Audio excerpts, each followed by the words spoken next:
وہ اس کی اتنی غلط تعبیر لے کے خود بھی پریشان ہوتا ہے اور دوسروں کو بھی پریشان کرتا ہے۔ اس چیز سے بچنا چاہیے۔ عام بندے کو یہ کرنا چاہیے کہ وہ صدقہ دے، خیرات دے اور خواب کو اپنے وقت کے امام کے سپرد کر دے، جو کہ بالفعل ہم پہ حاکم ہیں، ان کے حوالے کر دیں کہ وہ اس کی بہتر تعبیر دیں۔ تو ہوتا یہ ہے، عموماً یہ دیکھا گیا ہے کہ خواتین میں خاص طور پہ یہ چیز میں نے دیکھی ہے کہ کوئی خواب ایسا دیکھ لیتی ہیں، اس کی خود سے ایک تعبیر معین کرتی ہیں، پھر جس کے بارے میں دیکھا ہوتا ہے اس کو فون کر کے یا اطلاع دے کے گھر والوں کو پریشان کرتی ہیں کہ جی میں نے آپ کے فلاں رشتہ دار کو خواب میں اس طرح دیکھا، اس کا صدقہ نکالیں، بہت برا خواب آیا ہے۔ تو اس طرح سے سب کو پریشان کرنا جو ہے یہ درست نہیں ہے، بلکہ اس کی اچھی تعبیر لیں، کیونکہ انسان اپنی عقل ناقص سے بعض اوقات بہت غلط تعبیر لے رہا ہوتا ہے، حقیقت میں وہ تعبیر نہیں ہوتی۔ میں آپ کے سامنے معصومین کے حوالے سے انہوں نے کس طرح سے تعبیرات کو درست کر کے بتایا اور لوگ اس کی کیا تعبیر لے رہے تھے، میں آپ کے سامنے ایک دو مثالیں پیش کرتی ہوں۔ ایک تو مثال میں آپ کے سامنے پیش کرتی ہوں محمد بن ابی بکر، جو کہ مولا کائنات کے بہت بڑے محب تھے اور مولا علیہ السلام جو ہیں ان کو اپنا بیٹا فرمایا کرتے تھے، ان کو بہت پیار کرتے تھے اور ان سے بہت شفقت کے ساتھ پیش آتے تھے۔ تو محمد بن ابی بکر جن کی والدہ جو ہیں اسماء بنت امیس ہیں، تو محمد بن ابی بکر کی ولادت سے پہلے ایک خواب اسماء بنت امیس کو آیا۔ وہ خواب کیا تھا، اس کے حوالے سے الحدید ابراہیم سقفی کی کتاب غارات میں حدیث بیان کی گئی ہے کہ ایک مرتبہ حضرت ابو بکر رسول خدا کی زندگی میں کہیں سفر پر گئے ہوئے تھے۔ اسماء اس وقت ان کی بیوی تھی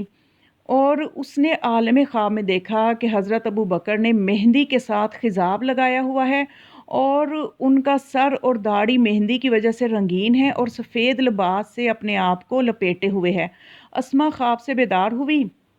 تو حضرت عائشہ کے پاس گئیں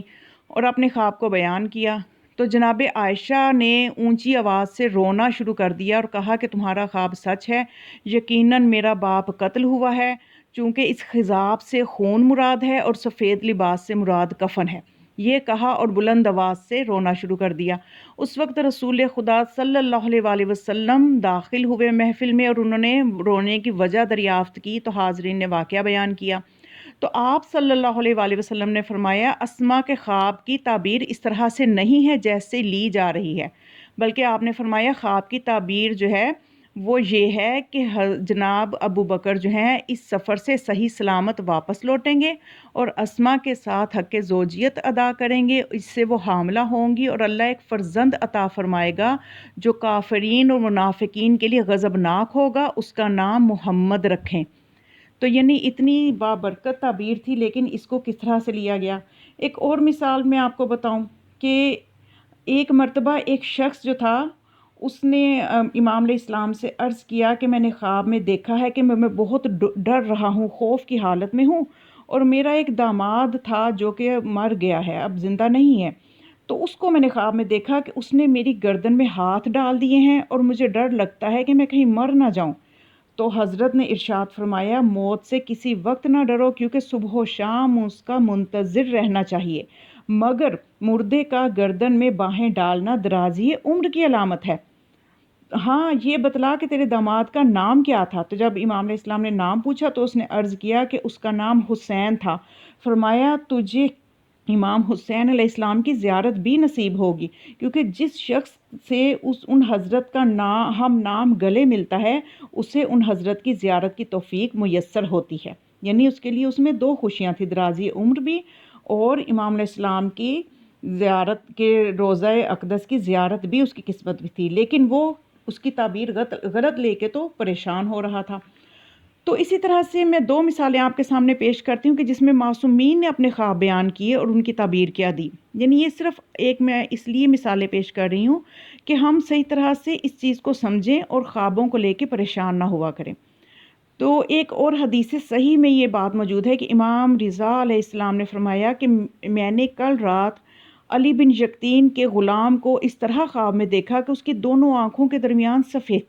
سفیدی ہے،